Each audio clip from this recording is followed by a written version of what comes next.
안녕하세요. 크리스천 영상학교를 운영하는 신목사입니다. 오늘은 10월 2주 영상학교 훈련 내용에 대해서 말씀드리겠습니다. 먼저 나는 좋은 열매를 맺는가인가 생각해 봅시다. 그 나무 열매를 보면 그 나무가 어떤 나무인지 알 수 있습니다. 주님은 일찍이 자신을 나무요 우리는 가지라고 지칭하셨죠. 우리의 존재의 의미는 열매를 맺을 수 있느냐에 달려있다고 해도 과언이 아니죠. 열매 맺지 못하는 가지는 잘라내어 버리신다. 열매를 맺지 못하는 나무는 도끼로 찍어버리겠다고 말씀하셨으니까요. 기도 훈련을 잘하고 있는지는 기도할 때 마음이 변화되었는지 어떤 열매를 통해 알 수 있을까요? 열매를 가장 잘 확인할 수 있는 통로 중 하나는 말입니다. 선한 사람은 마음에 쌓은 선에서 손을 내고 악한 자는 그 쌓은 악의 싹을 내나니 이는 마음에 가득한 것을 입으로 말함이니라. 누가복음 6장 45절이죠. 내가 사용하는 말을 잘 살펴보아야 합니다. 마음에 가득한 것이 나가는 통로이기 때문이죠. 자아가 살아있는 사람은 내 혀에서 나온 말이 죄인지 아닌지 분별하기 어렵습니다. 내가 옳다고 생각하면 상대방을 찌르는 말인지 아닌지 살펴보지도 그냥 툭 내뱉죠. 누가 끼어들기라도 하면 판단하고 정지합니다. 잘 아셔야 할 것은 내가 내뱉은 말은 심판날에 그 말로 나를 정죄하게 될 것이라고 주님은 경고하고 계시다는 것이죠. 내가 너에게 이르노니 사람이 무슨 무익한 말을 하든지 심판날에 이에 대하여 신문을 받으리니 내 말로 의롭다 함을 받고 내 말로 정죄함을 받으리라. 마태복음 12장 36절 37절 말씀입니다. 내가 했던 말이 나를 유죄로 혹은 무죄로 선고를 내릴 것이라니 얼마나 두렵습니까?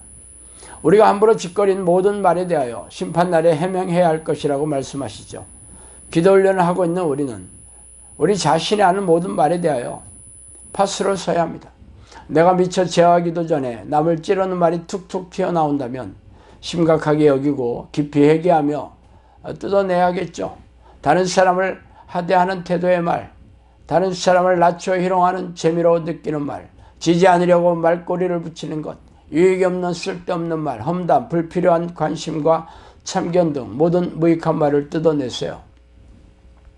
두 번째, 나는 주님의 음성을 들을 줄 아는 양인가 살펴봅시다.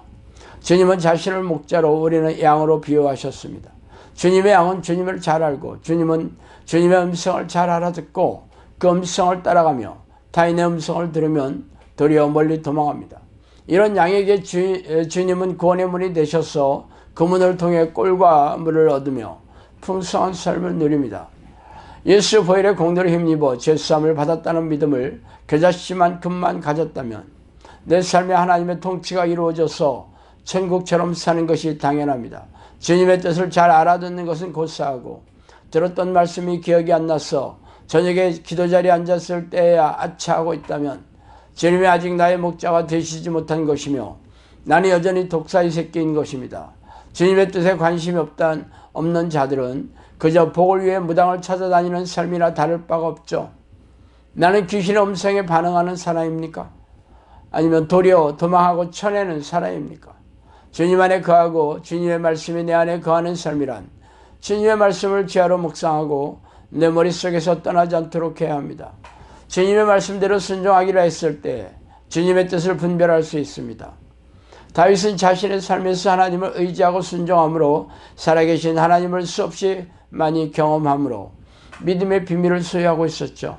믿음의 비밀이 없는 사람의 믿음은 사상 누각입니다.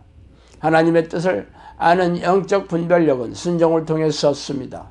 말씀과 기도의 삶이 순종으로 이어지는 지가 자신의 마음의 믿음이라고 쓴 것을 주님과 세상은 순종이라고 읽는 것입니다.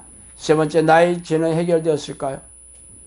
우리는 예수님의 보혈의 공로로 믿음으로 말미암아 죄사함을 받았다고 알고 있죠. 그렇다면 하나님께 의롭다 여기심을 받고 천국을 소유한 자녀라면 우리들은 성령의 통치가 이루어져서 천국을 누리는 삶을 살고 있어야 합니다.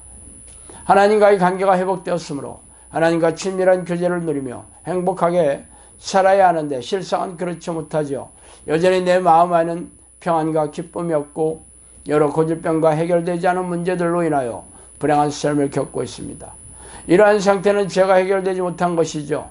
죄를 해결하지 못한다면 마음은 점점 강팍해지고 단단해지므로 깨달음이 없으며 잠시 기뻐하지만 순종을 해낼 힘이 없게 됩니다. 우리가 죄를 해결하지 못하는 이유는 악한 영의 존재를 몰랐기 때문이죠. 악한 영들은 우리의 마음과 생각을 빼앗아서 자신의 생각들로 채워넣죠. 우리의 마음이 시기와 질투, 쓴뿌리로 채워짐으로 자신뿐만 아니라 다른 사람도 망가뜨리게 됩니다. 예수 보혈로 내 마음을 죄로 부추기는 악한 영들의 공격을 무력화시키면 관계의 회복이 일어나게 되고 사건과 사고, 질병 등의 불행의 요소들이 사라지는 것은 그들이 시험하는 자들이기 때문입니다. 예수 보혈로 내 죄를 씻는 유일한 방법은 회개입니다. 기도 훈련하면서 하나님을 알아가는 과정이 어느 순간 정체되어 있다면 바로 기도 시간이 부족한 것이 아니라 죄사함이 이루어질 때까지 회개에 집중해야 합니다. 하나님께서 자신을 계시해 주지 않는다면 어느 누구도 하나님을 알 수 없기 때문이죠. 하나님께서 자신의 뜻과 길을 계시해 주실 때까지 회개는 멈춰서 안 되며 내 생각과 마음대로 행하는 습성을 멈춰야 합니다. 내 마음대로 사는 삶은 하나님이 싫어하시는 본질적인 죄입니다. 욥이라는 인물은 평생 자기 마음대로 살지 않고 악에서 떠나 정직하고 온전한 삶을 살았다고 평가하고 있습니다.